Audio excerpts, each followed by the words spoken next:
Laws of Attraction, Chapter 11, Reasonable Doubt. Hopefully you're all having a great day. Several days after returning from Sadie's estate, Gabe calls you into his office. His normal cocksure attitude has vanished, replaced by a grim determination. I don't need to tell you all what that attempt to identify Ellie and his lover has so far been a dead end. Have we checked, vehicle registries? How many black SUVs can there be in SoCal? Turns out it's tens of thousands. Celebrities love a large, nondescript vehicle, apparently. Additionally, as you know, there's no evidence this person was at the house that night, which is why Sadie and I have to come to a decision. Gigi leans over to whisper in your ear. Why does this feel like bad news? Sounds like, this is a we need to talk moment. Nah, you're being too negative. Maybe it's good news for a change. Hope springs eternal, I guess. We're pivoting our legal strategy. That's not necessarily bad. We both know that's not true. We need to stop trying to solve a mystery that has no answer and instead focus exclusively on her secret relationship. What kind of focus are you talking about? The public believes Eliana and Marcus were still together, and they see her as purity incarnate. They're frothing at the mouth to punish Marcus. We have to flip that narrative entirely, which means we need to let them see a less spotless version of Allie. So you're saying we're selling the idea that she was cheating? More or less. But we both know that's not what's going on. Besides, she's dead. We'd be dragging a defenseless woman's name through the mud. Exactly. It would be an easy win with no hurt feelings. Really, dude? I gotta believe her family wouldn't be, pumped to see their dead daughter smeared that way. I know that is not a palatable option, but Sadie's orders were clear. Our duty is to Marcus, our client, who I don't have to remind you is very poor, or in a very poor position, at the moment with the court of public opinion. Why not protect Marcus and Allie? We were making progress. If we can track this guy down... Did you not hear Martin's stats on the SUV ownerships, or have you turned up some new way to unearth his identity? Well, no, but... No buts. Without a tangible suspect, a full-fledged alternative theory of crime won't fly. But we can work the lever of public opinion.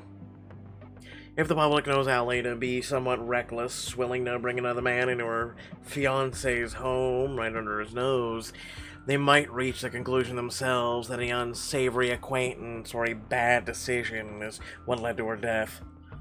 We'll start with a targeted media campaign in major national outlets, which, I don't need to tell you, cannot come back to this office. I'm sorry, I'm still trying to get my head around this. The goal is biasing the jury? Of course it is. I, for one, think it's brilliant. It's not like avoiding public scrutiny was ever an option in this case anyway. And the people love turning on a celebrity. One who was cheating while a boyfriend slept a few yards away. I can already smell the wind. All I can smell is sulfur. This plan is straight up evil if you ask me. Not to mention it all hinges on a lie. A pained look crosses Gabe's face, and he sighs heavily. Sadie called it rationing the truth. Right now, only we know about Marcus and Allie's breakup. Sadie feels it should stay that way. If you ask me. So if you say you don't want this, something tells me he's gonna look at you and be like, my emotional and what I want don't really matter. What I really want's a coffee. Anyone got one? No? Then shut up. This is too risky. No. I mean, it is, but it isn't. Focusing on the wrong thing. There's a good chance this secret boyfriend is our culprit. Every minute we spend on this strategy is a minute we don't spend time tracking him down. We're lawyers, Quinn, not detectives. We work with what we're given. Well, in this case, it, sure as hell isn't much, huh? I'm sorry, why don't we hire a few detectives? The firm has done it before. I raised the possibility to Sadie, but she was not receptive. She's understandably concerned about the timeline. Marcus trusted me enough to tell me about the breakup. Taking this approach will destroy that trust. You're not his friend, Quinn, you're his lawyer. And sometimes you'll have to make a decision he won't like. Does he know? Not yet, Sadie just apprised me of her decision. I guess it does make our job easier. Always better to play offense, right? Absolutely, we're here to win the case, not protect the victim's secrets.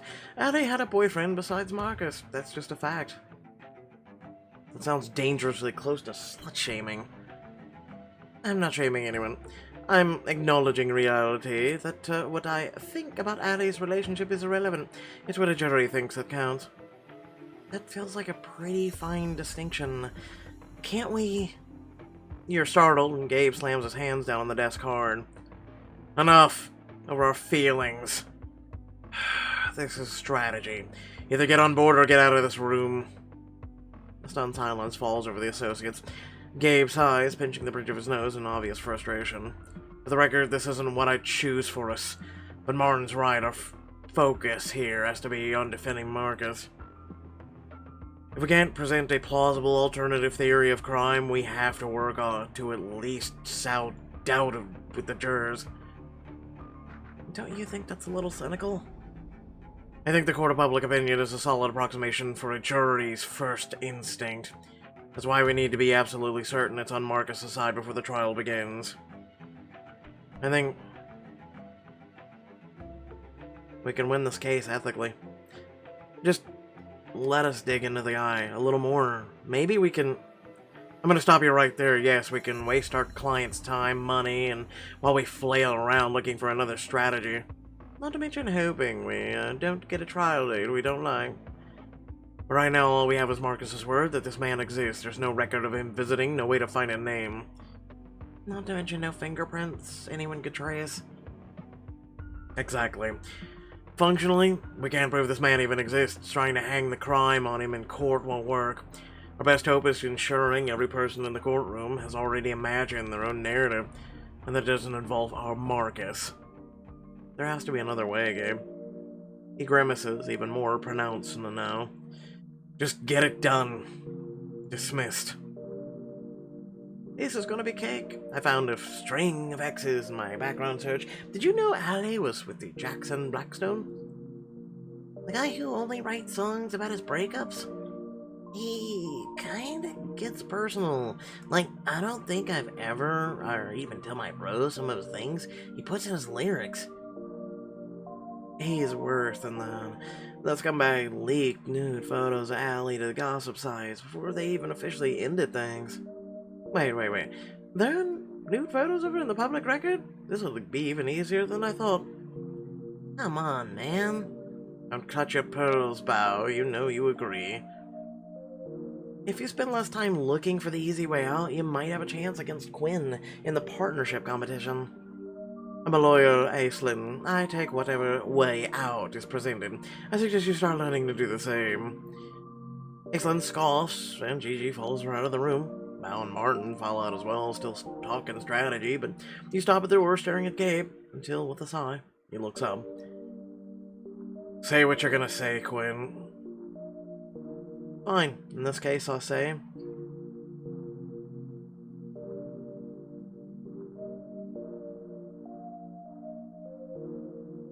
Sometimes you don't always do what's ethical to win. There's gotta be a stronger defense. Every minute we spend looking for Allie's nudes is another minute we aren't forming a more ethical defense. Ethical or moral are two very different things, Quinn. I don't see them that way. Legal ethics require us to defend Marcus, not protect Allie's reputation. Morality outside of this office, it doesn't come into play. That's splitting hairs and you know it. Exhales sharply, a fire lighting in his eyes. You've got a long leash because of how well you've been in the competition so far. Don't hang yourself from it. So you want me to just fall in line? Is that how I win this thing? By sacrificing my standards?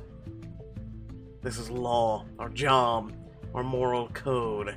is helping our client, period. Not his feelings, not his ex's rep. His case. When Marcus is shipped off to prison because we were more worried about being polite than being his lawyers, your conscience won't feel so clean. You're taken aback by the fire in his voice. Gabe, you know I want to win this for him as much as anyone, just not this way.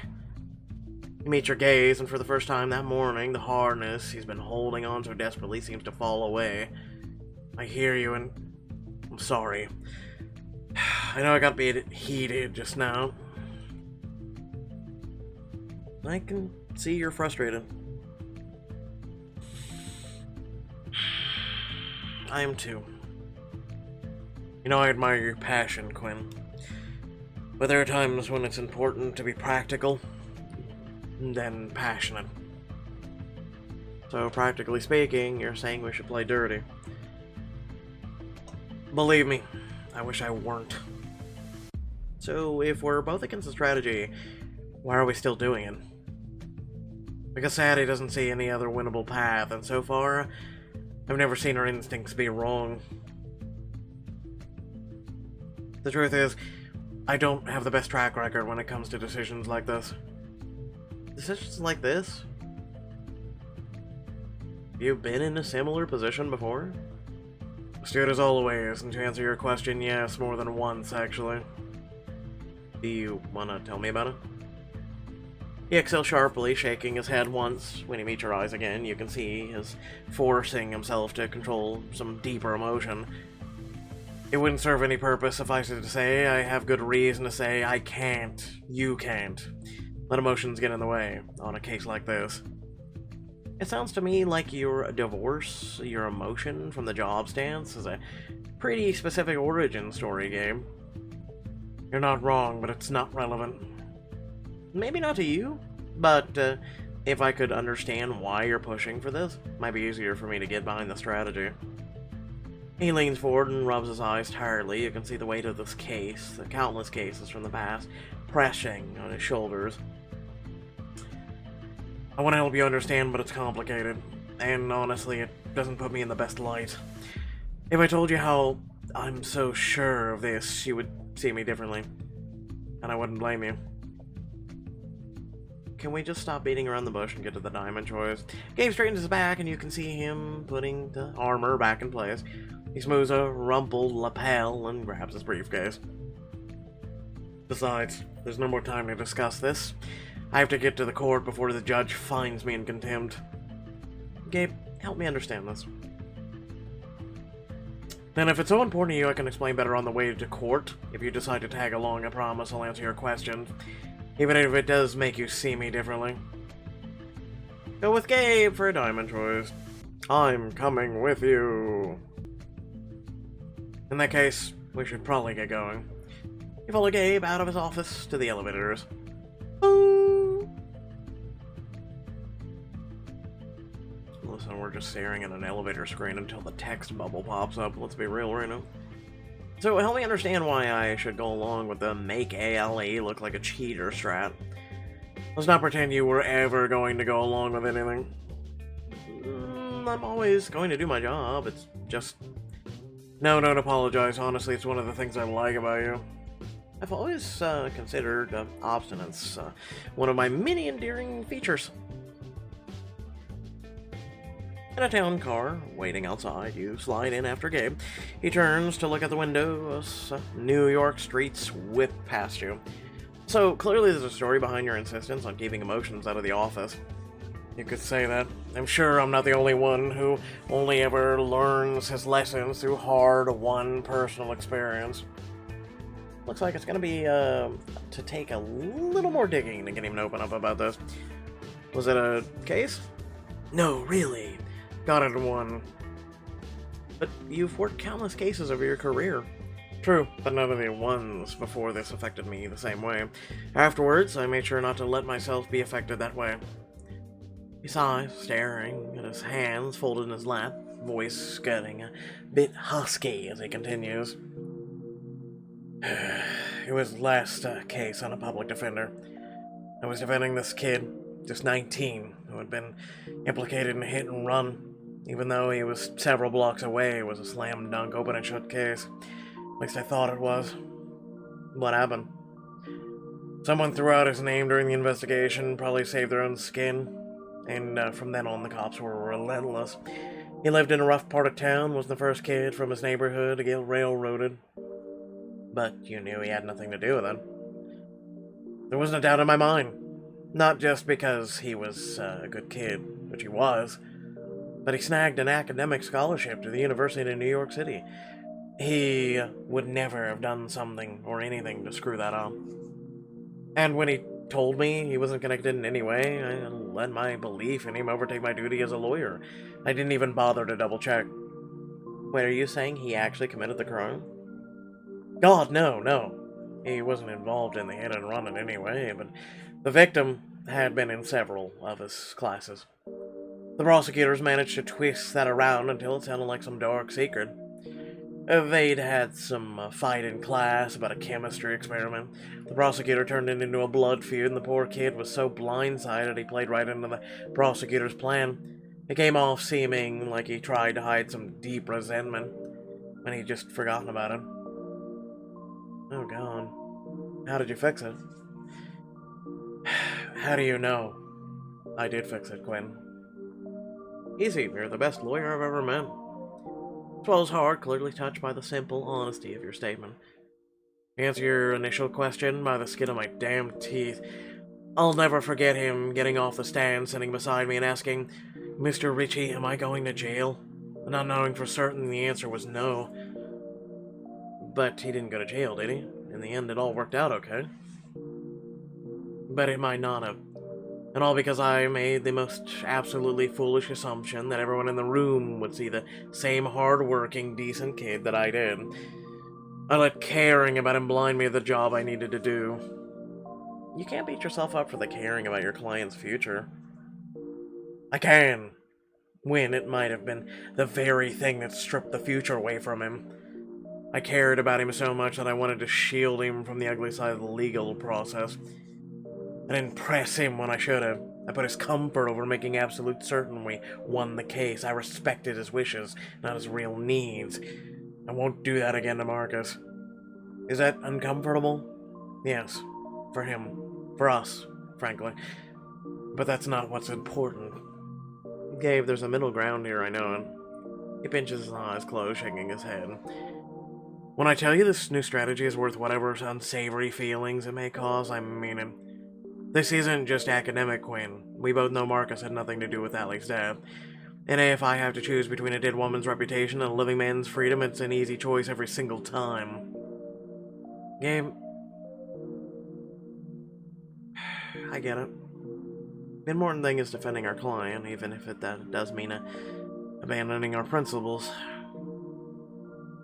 I wouldn't go that far, Quinn. Oh? But I thought that was the point you wanted me to get on board for this. After the case, Sadie offered me a path forward. I will always feel loyalty to her for that. If she says this is the way, I trust her. But that doesn't mean I want you to. You don't owe her what I do, and the longer I know you, well, the more I wonder whether I took the wrong lesson away from that case. But then are you saying I should run my own investigation on Allie's death? Not publicly. I fully expect you to deliver what we need for this strategy, when we need it. But, you think this isn't the way? Show me.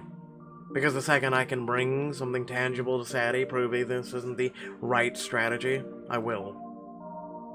You're usually so good at hiding your conscience, but right now it's really showing.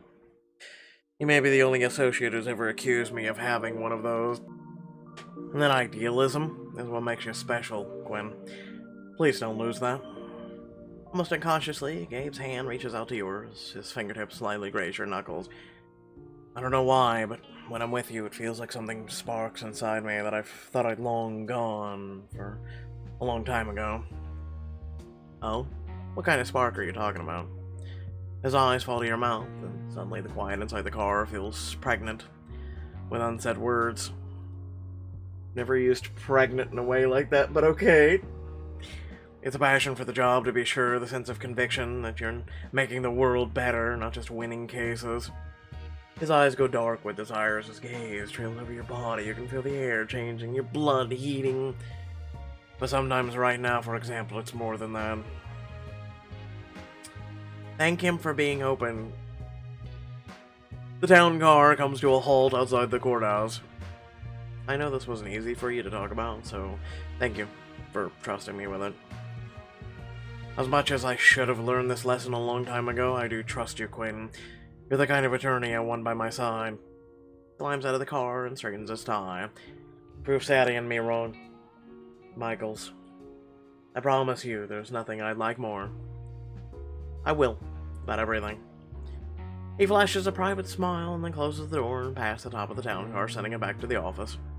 I don't know how yet, but I'm gonna find a new strategy for this case. Magic. You open up your laptop and get back to work, but instead of looking for dirt on Allie, you pull up the case notes from the weekend at Sadie's. Alright, leave the mudslinging to Martin. I'm gonna find a way into this case come hell or high water.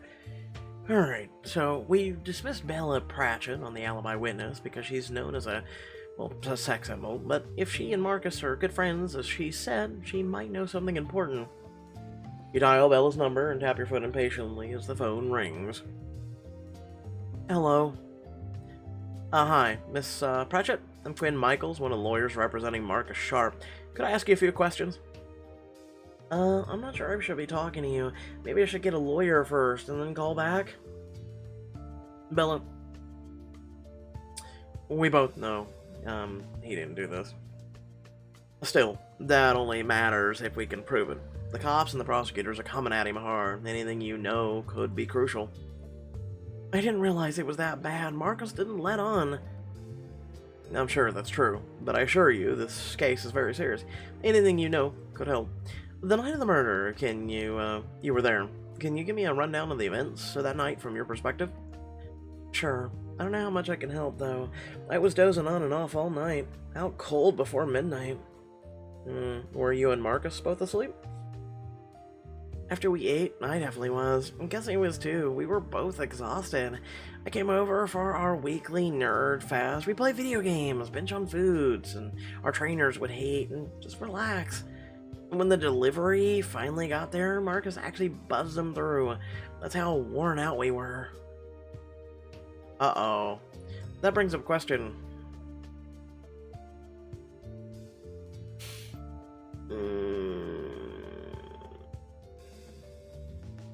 Did you see the car parked outside the gate before? I believe it was a black SUV. Sure, but only on the intercom thingy Marcus has inside. He asked whether it was our fast eats order, but they didn't answer, just drove off. Were you able to make out the driver's face on the security footage? Sorry, no. The driver never even rolled down the windows, and they were tinted pretty heavily. Do you think they had something to do with what happened to Allie?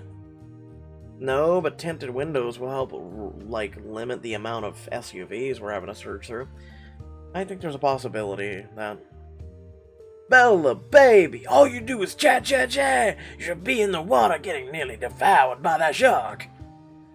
Look, I want to help Marcus, but I have to go. I'm on the clock. I honestly didn't see anything weird that night, but if I think of anything or something, I'll call. But you don't have my number. If we could just... Before you can finish the sentence, the line goes dead. So much for that lead. Said he's probably right. Better not to introduce Bella as a witness at all. You flip through the file, hoping that something else will jump out at you. I haven't spoken to the medical examiner yet. There might be more details that we missed just looking at the report. Dial the number from the medical examiner who performed the autopsy. Hello? Is this Dr. Liu? Speaking. How can I help you? You can hear the clanking of medical tools in the background, along with some more fleshy sounds. Am I gonna need a ginger ale? I'm not sure. Personally, I only drink ginger ale when I'm feeling nauseous. That's exactly my point. In that case, don't worry, I never face call when I'm working. Anyway, if you're looking for an autopsy, I'm full up all week. Well, actually, I wanted to ask a few questions regarding an autopsy of Eliana Velasquez. I'm one of the attorneys representing Marcus Sharp. You have the report right. It's all there in black and white. and red. And some yellow shades of yellow, but you get the point. Well, that's true. But I'm not nearly as well versed in these things as you are. You know, for example, it says she died of a gunshot wound. That's right. Pretty much perfect shape otherwise. Could you tell me a bit more about the gunshot wound? Sure. Give me a second here. There's a series of clanks that make you shudder, and the sharp buzz of a saw. Oh boy. Sorry, just had to finish my thought. Let me grab that report. Here it is. She was shot once through the left ventricle. The bullet was a 40 SW, bog standard round used widely by police. Honestly, I was surprised there was just one bullet.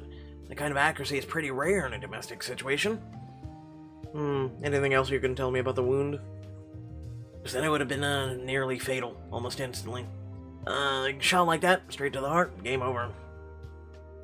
Which means the killer was very good. Between what you're saying and the fact that there were no shell casings at the scene, this feels like someone who knew what they were doing. Not my area of expertise, to be honest, but I'd tend to agree.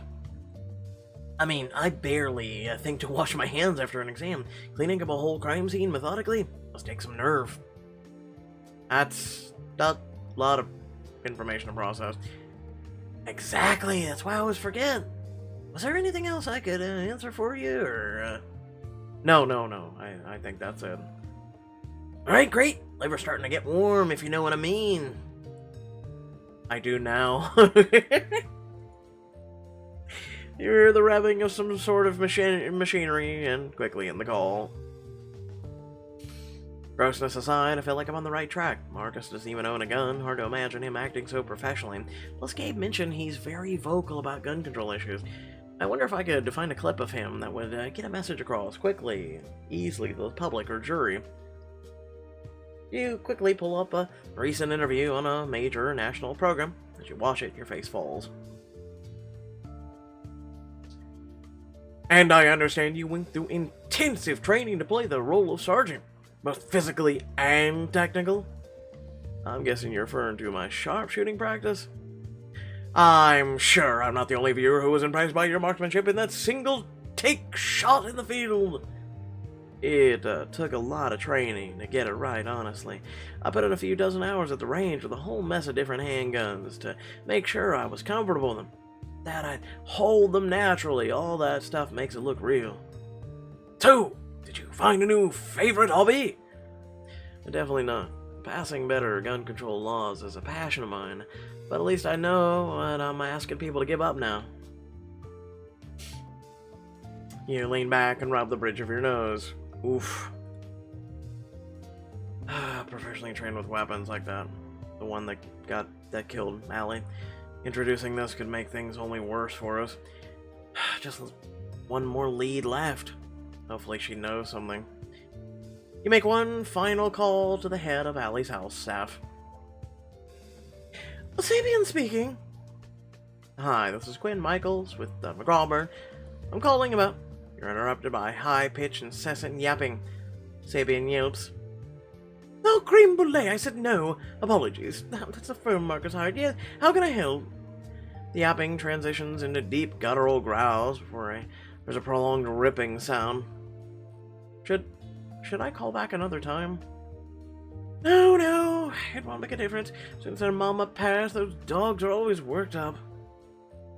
Poor things. I'll be quick. I just want to know, if any staff members live on site. No, Allie was adamant about her privacy. It's why staff codes only work in the daytime. How do nighttime codes work? Allie and Marcus are the only ones who have the codes to those. They only give them out to very close friends. So no one on the daytime staff could have gained access to the house at night.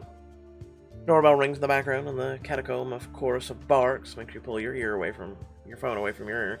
Sorry, damn it! I have to take Gucci and creme brulee for their walk, but please call if you need anything. You hang up and plop your head on the desk, sighing deeply. The Marcus could have given a code to anyone. Really makes him look suspicious. How can they all be dead ends, or worse, actually hurt our case? Door cracks open, and Aislinn peeks in. She raises her eyebrows when she sees you. I was going to ask if you'd like a coffee, but maybe you need something stronger. Oh god, yes, I'll take a espresso frappuccino, 2 extra shots of espresso, blended, also a masseuse. What I need is a strategy that doesn't involve slut-shaming and a murder victim. Yeah, I've been thinking about that too. Right now, I think the best option is digging into Allie's past. Really? It too, Aislinn? What do you mean? I thought you were on my side about this, and that it made you as uncomfortable as it made me. All anyone cares about is winning the case, no matter the cost. You've got it wrong, Quinn. I'm just against the Allie's a cheater, boo hiss strategy, as you are. You are? Absolutely. Honestly, I'm surprised Sadie is even considering it. Even if it works, Marcus's reputation could still be ruined forever. And Allie's legacy. Well, that'd be torched. Everyone loses, really. Okay, what's your plan? I got to thinking, this wasn't some random killing. Someone wanted her dead. Someone who knew her pretty well, it seems. A problem is that we know nothing about the person in question. There's no trace of them. Maybe not at the crime scene, but I bet you anything they left a trace somewhere. You pick your head off the desk, a fresh surge of energy pumping through you. So you're saying we dig into Allie's past, not just the salacious bits. Maybe we even avoid those. Exactly. It will mean a lot of dead ends, I'm sure, but if we keep at it, we're gonna find something that points us in the right direction. It sounds like it might require some late nights together. But the question is, your place or mine? You think we'll get to go home if we take this route? Though I guess we would have to pick a room. Aislinn approaches your desk with a sly smile, trailing a finger along your arm. Sometimes I think it's good to keep that kind of thing spontaneous. But that doesn't apply to Discovery, only to more extracurricular pastimes. Okay, so where do we start with the Discovery? You know, besides the obvious. Is all this wishful thinking, or do you have any actual leads? I got a couple ideas, and I've been thinking about, or through what approach might be best, but you're definitely the smoother talker. What do you say we team up on this? We did sweep the floor with the moot court case. Thanks to you and your quick thinking. Yeah, if you ask me, it was the opening statement that really set the tone. If we team up, I think we have a shot of impressing Sadie and Gabe, building a stronger case for Marcus and protecting Allie's memory. The exceptional, rare win-win-win. Plus, I'll sweeten the deal even more. I'm going to introduce you to Katzon's famous pastrami club. Team up with Aislinn for a diamond choice. Yo, let's get the pastrami, let's go! Amazing. First things first, we need some brain fuel. There's a great deli on the corner that stays open late. Good. I'm dying for some real food. Also coffee, please, for the love of... Aislinn takes you around the corner to a deli that looks unassuming on the outside, but cheerfully homey once you're inside. This place smells incredible. Do they bake their own bread? They bake their own everything. As far as I can tell, it's one of my favorite spots in New York. You legitimately can't go wrong. You pick up a menu and look it over as you make your way up to the cashier. Did I mention their corned beef pastrami and turkey pastrami are the best in the city? I'm convinced. Aislinn orders 2 club sandwiches. The worker behind the counter makes your order swiftly, handing you each heavy plates. Talk about food for thought. The two of you spread out your files on a corner table, and you quickly fill Aislinn in on everything you learned this afternoon. So are you seeing anything I'm not? No, but there's something none of us have seen. I'm starting to realize how strange it is. I can't figure out why there's no security footage from the night. There are cameras all over the mansion.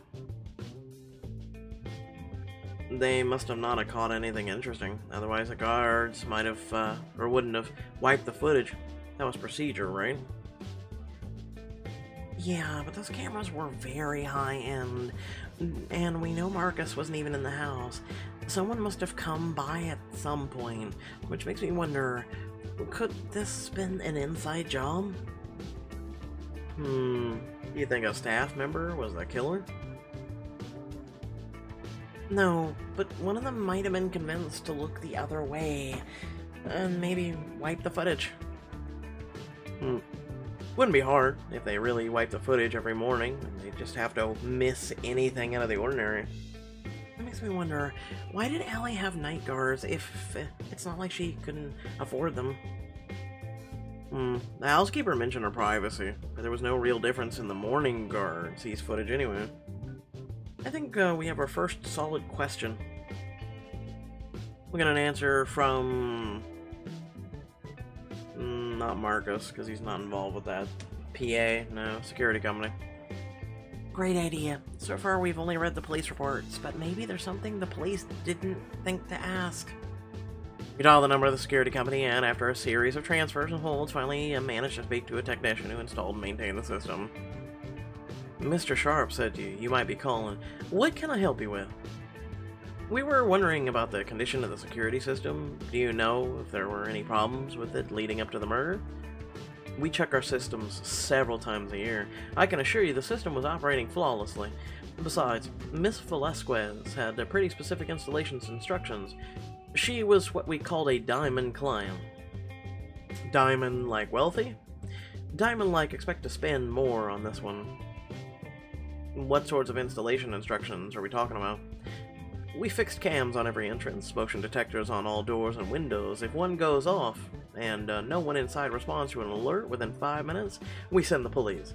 I believe she had similar rigorous protocols for how the daytime security staff dealt with footage, but that's not my department. After I heard what happened, it made me wonder. Wonder what? Only that it was strange to have all the safeguards, but specifically refused to place cameras inside the property. Did Allie mention why she didn't want cameras inside? I can't remember all the details. Something about friends' private footage getting sold to a tabloid? Either way, she was adamant, no cameras inside, so next question? Actually, that's all I need to know for now, but if I have any more questions, I'll be in touch. You hang up and look over your notes again. So the security system was definitely working, and it was state-of-the-art. Right, so I don't understand why there's no footage. Surely there's someone showing up in the middle of the night would count as unusual. Actually, that reminds me of something Bella said. They let the delivery driver in through the gate. Is that not normal? From the sounds of it, no. So no matter what, the guards should have logged that footage. Wait, do we know the model of the security system? Let me pull it up. Here. Okay, I've got the specs on the phone. This system is compatible or capable of 24-hour monitoring, HD image, and it's cloud connected. That means there's backup footage. I knew it was too convenient for there not to be any record of the night's footage. I think you're right. Why would Allie go to all that trouble and not use the backup feature? Which means the day guard hasn't been entirely honest. But if he's been hiding the footage from the police, will he tell us what he saw or how to dig it up? If we play this right, he might. We just have to make sure not to spook him. I'm with you, but how do we do that? If he deleted that footage when he shouldn't have, he's probably pretty on edge about it. True. But he's probably also starting to feel guilty, especially since everyone that knew her personally seems to genuinely care about her. Do you think we can play the do it for her angle? I think it's worth a shot. You dial the number in the files for Allie's security company. You again. I told you everything I know. Actually, we were wondering if you could put us through to her head of security. He's contracted through your company, isn't he? Jacob Hansen? Sure, he's one of ours. You're in luck. He's in here today for an equipment training. Let me grab it. The guard put you on hold until he can locate Allie's head of security. Who's this? Oh, for the love of this is where they hide you. Mr. Hansen? We're lawyers representing Marcus Sharp. We were told you were on shift that morning after the murder. We were hoping we could ask you some questions about the security footage. I already told the cops I didn't see anything weird that morning, so deleted the footage as protocol. Aislinn frowns at you. She listens. She reaches over and covers the microphone. He's too defensive. He definitely knows something. You nod and bring the phone back to your ear. Mr. Hanson, I think we're off to a bad start. We aren't trying to blame you for anything. Why are you asking about the footage? My only goal here is to, make sure Allie is avenged. Allie was good to you, and good to the rest of her staff. Surely you want to find the person who did this to her. She was good to me. One of the best people I've ever worked for. Then I'm sure you want to help us, right? It's a long pause on the other end of the line. Okay, I'll answer your questions. Great. Why don't you start at telling me about you reviewing the footage? I started looking through the tapes, like I always do, and I saw... What did you see, Jacob? I saw a black SUV lingering outside for way too long. I saw a guy come in through the pedestrian gate. Oh god. Be delicate with this. Okay. Can I ask you why you deleted the footage? I was just about to log when someone called the booth directly. He told me he was calling for Miss Velasquez, that she was very intent on all the evidence of her late-night visitor disappearing. Otherwise, it might hit the tabloids. So someone knew about her paranoia. Interesting. So you just deleted it? Yeah, but you have to understand that it's a private line. Only Allie and Marcus know the number, and Allie had asked us to do something similar a couple times before, when party guests got a little too rowdy or whatever. Aislinn leans in to speak. Can I ask you why you didn't discuss this with authorities earlier? Out of respect for Miss Velasquez. If she didn't want the footage out, it's not my choice to make it. I figured I should at least protect her memory. It wasn't until later that I wondered if the evidence on Marcus wasn't as solid as the police made me think. Jacob, is there any possibility there's some sort of backup for those files? Actually, yeah. The drive gets uploaded to the cloud every night. But you didn't erase the backup? No, at least I don't think so. Well, those files get overridden every few months anyway. You need a special code to access them, and honestly, we never had to deal with the backups before. Should I have? I was always trying to do the right thing. Oh, for the love of... We know that, and I think you can do the right thing now. We need that footage, Jacob. It really could be the thing that breaks open this case. Well, then I'll get it to you as soon as possible. You really think you can make this right? With your help, we can at least have a shot. You hang up and make eye contact with Aislinn. Did we really just... pull that off? Yeah, I think we did. Let's call a meeting. We need to let everyone know we've got a new lead. Of course, but first, we celebrate. We just blew this case wide open. We need to tell the others. I think there's time for a kiss. Well, I suppose I can't argue with that logic. Take her hands and pull her across the table towards you until you are able to meet her lips. Almost immediately, Aislinn melts against you, her lips soft and inviting. For a moment, you forget the case, about the firm and everything else, other than the way she feels in your arms. And she breaks away, giddy and laughing. Okay, that's officially the only form of celebration I want for now. I think I can make that happen. We did it, Aislinn. We're gonna nail this guy to the freaking wall. I can't wait to tell the rest of the team. What, that we did a job better than them? Sometime later, I request the team is gathered in the conference room along with Gabe and Sadie. Why didn't you just call us and say we're late? There's some footage Allie's old security guard leaked and we're going to track down. Dude, the internet is nowhere near as hard as you make it. I'm also extremely interested in what could possibly be so important. So, I promise you won't regret coming. The fact is, Aislinn and I found us a new case strategy. I already laid out a strategy. Do you have some problem with it? Yes, actually, it's crud. It's just that this one might be more successful for everyone. I'm always willing to listen to the best idea in the room, so long as the presenter can defend it. Translation, you better be able to back this up, otherwise it might not just be the partnership that goes up in smoke. So we're waiting. Please wow us. Gwen and I got to thinking, even if there wasn't any footage from that night, there was one person who would have seen it. The guard, but he deleted it. There must not have been anything there, right? Actually, that's what we thought too, but the more we dug into it, the more we realized there might be more to this. I'll explain everything, I promise. But for now, let's cut to the big reveal. Whoa, whoa, whoa, whoa, Mystery Man! Who is he? This man was seen entering the grounds just before midnight, and he left around 12:45. This was the clearest image the guard could turn up. Everyone, meet our newest suspect. Holy, I can't believe you found this. There's more. The guard was able to turn up the footage of the cameras near the pool house.